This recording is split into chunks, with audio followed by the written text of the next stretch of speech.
Nothing can be more frustrating when you sit down to watch one of your favorite programs on A&E and you run into issues streaming it. Well, in today's tech video, I'm going to show you how to fix A&E app if it isn't working on Hisense TV.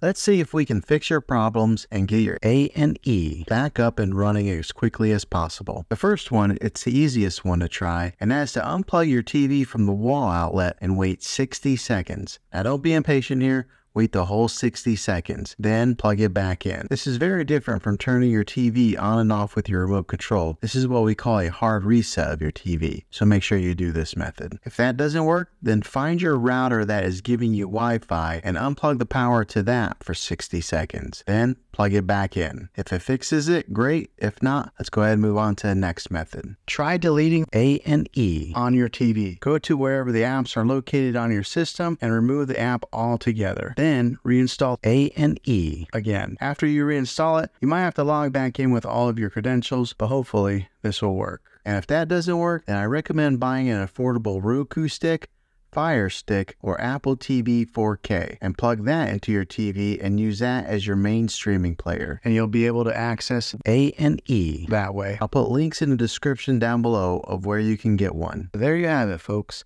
If this video was helpful, go ahead and click a thumbs up on it. Go ahead and subscribe to my channel. I make tech videos all the time, and I would love to have you back in the next one. Take care.